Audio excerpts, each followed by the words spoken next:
Bathtub में होती है तभी उसे ऐसा एहसास होता है कि उसके आसपास कोई ना कोई है। वो बाथटब से खड़ी होती है और पीछे से कोई उसके कंधे पर हाथ रखता है, लेकिन जब वो पीछे मुड़कर देखती है तो वहां पर कोई भी नहीं होता।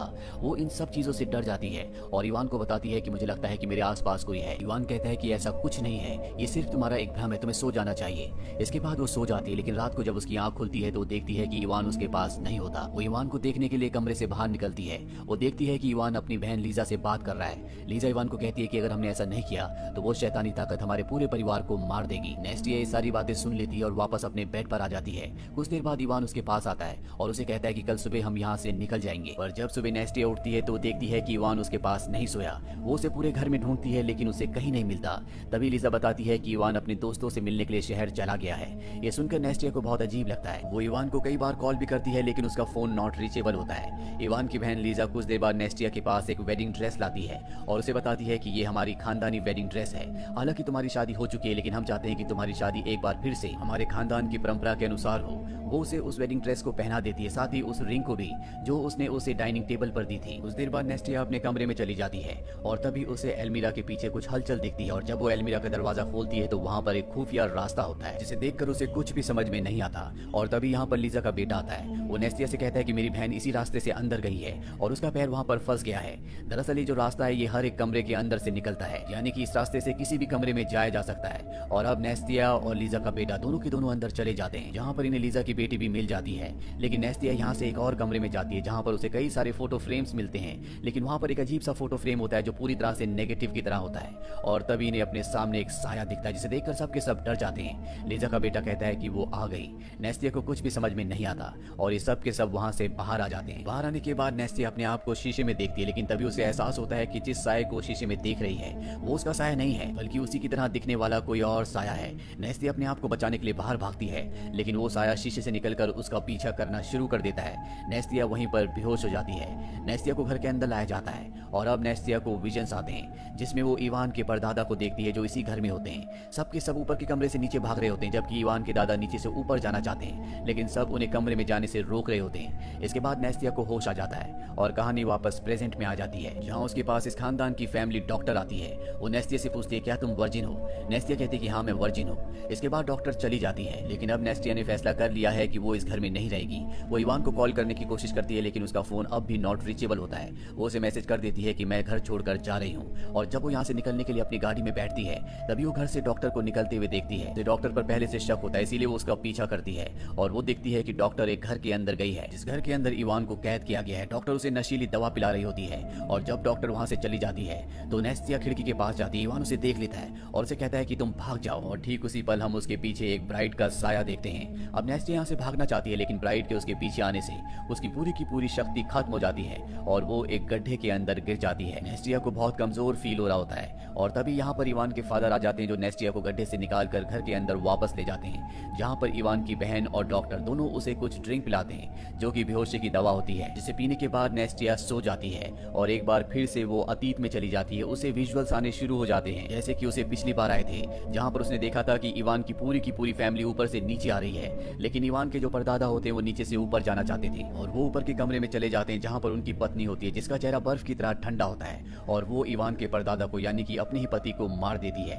ये बात होती है सन 1832 की, जब इवान के परदादा ने एक कैमरे का इजाद किया था। दरअसल वो एक केमिस्ट्री डॉक्टर थे और ये कैमरा बहुत खास था जो न सिर्फ इंसान की फोटो खींचता था बल्कि उस फोटो के अंदर उसकी आत्मा को भी कैद कर देता था। इवान के दादा के इस आविष्कार को सबने पूरी तरह से नकार दिया था, पर जब उनकी पत्नी की मृत्यु हुई तो उन्होंने अपनी पत्नी की फोटो को खींचा जिसके अंदर उनकी पत्नी की आत्मा भी कैद हो गई। इसके बाद एक गाँव से एक वर्जिन लड़की को लाते हैं और वो सबसे पहले उस लड़की को अपनी पत्नी की अंगूठी पहनाते हैं और इसके बाद उसे एक ताबूत के अंदर बंद कर दिया जाता है जो जोर जोर से हिलने लगता है, लेकिन कुछ ही देर बाद वो ताबूत हिलना बंद हो जाता है और जब ताबूत को खोला जाता है तो उनकी पत्नी यानी कि इवान की परदादी उसमें जिंदा हो जाती है। पर यह एक्सपेरिमेंट पूरी तरह से कामयाब नहीं हुआ होता। हालांकि वो जिंदा तो हो चुकी है लेकिन अब वो पूरी तरह से बदल चुकी है, वो इंसान नहीं रही। इसके बाद उसे ऊपर कमरे में लाया जाता है और जब उसे होश आता है तो सब उसे देखकर डर कर नीचे भाग रहे होते हैं, पर इवान के दादा ऊपर चले जाते हैं जिसके बाद उनकी मृत्यु हो जाती है।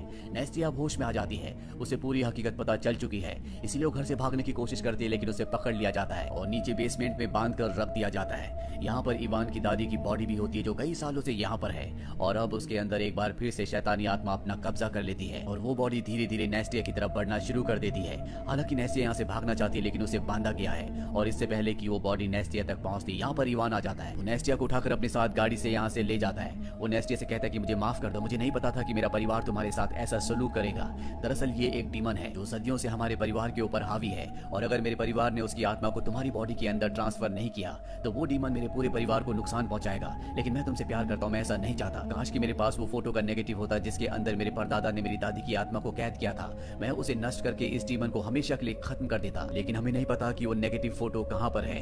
नेस्टिया कहती कि मैंने उसे देखा है, वो घर के खुफिया रास्तों के अंदर एक कमरा है वहाँ पर है। और तभी इनकी गाड़ी से एक दूसरी गाड़ी टकरा जाती है जो कि इवान के परिवार की होती है। वो यहाँ पर नेस्टिया को पकड़कर अपने साथ ले जाते हैं और इवान को वहीं पर छोड़ देते हैं। नेस्टिया को एक बार फिर से घर लाया जाता है, जहाँ अब रिचुअल शुरू किया जाता है। उसे सबसे पहले ब्राइड की ड्रेस और अंगूठी पहनाई जाती है और इसके बाद उसे ताबूत के अंदर बंद करके गड्ढे में डाल दिया जाता है। वो ताबूत जोर जोर से हिलना शुरू हो जाता है। हमें ताबूत के अंदर दिखाया जाता है कि नेस्टिया के ऊपर एक साया लगातार बढ़ता चला जा रहा है और कुछ ही देर बाद ताबूत हिलना बंद हो जाता है। और जब ताबूत को खोला जाता है तो उसके अंदर से नेस्टिया उठती है जो सबकी तरफ देखती है। लेकिन ये नेस्टिया नहीं है, बल्कि इसके अंदर डीमन का यानी कि द ब्राइड का साया है, जिसने इसे पूरी तरह से अपने कब्जे में कर रखा है। और ये सबको कहती है कि ये लड़की वर्जिन नहीं थी। ये सुनते ही सबके सब डर जाते हैं, यहाँ से भागना शुरू कर देते हैं। और द ब्राइड की जो आत्मा होती है जिसने नेस्टिया की बॉडी को अपने कब्जे में कर रखा होता है, वो उसकी बॉडी को छोड़कर निकल जाती है। नेस्टिया यहाँ पर बेहोश हो जाती है और द ब्राइड जो कि पूरी तरह से अब गुस्से में है, वो सबसे पहले डॉक्टर के पास जाती है और उसे मार देती है। यहाँ पर लीजा भागकर अपने बच्चों के पास जाती है और अब उसके सामने द ब्राइड आ चुकी है। लीजा उसे कहती है कि मेरे बच्चों को नुकसान मत पहुंचाना, लेकिन द ब्राइड बहुत गुस्से में होती है। वो लीजा के ऊपर हमला कर देती है, उसे खिड़की से बाहर फेंक देती है, लेकिन लीजा फिर भी बच जाती है। वहीं हमें इवान को दिखाया जाता है जो नेस्टिया के पास आता है, उसे होश में लाता है और अब अंदर से आवाजें आने लगती है, इसीलिए दोनों के दोनों भी अंदर आ जाते हैं। ये सब के सब उन खुफिया रास्तों से उस कमरे की तरफ जाने लगते हैं जहां पर उस फोटो का नेगेटिव है, जिसके अंदर कभी इवान के परदादा ने अपनी पत्नी की आत्मा को कैद किया था, जिसे नष्ट करने के बाद ब्राइड का खात्मा हो सकता है। लेकिन तभी एक बार फिर से इनके सामने ब्राइड आ जाती है। लीजा नेस्टिया के हाथ से उस अंगूठी को निकालकर खुद पहन लेती है।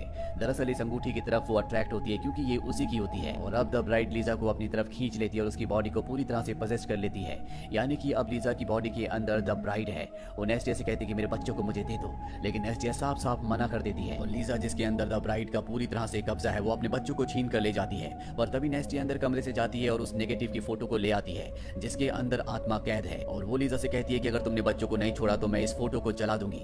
ये सुनने के बाद वो बच्चों को छोड़ देती है और अगले पल मौका मिलते ही वो नेस्टिया के ऊपर हमला कर देती है। और जब वो नेस्टिया को मार रही होती है तो पीछे से लीजा की बेटी कहती है कि इसे मत मारो, इसे छोड़ दो।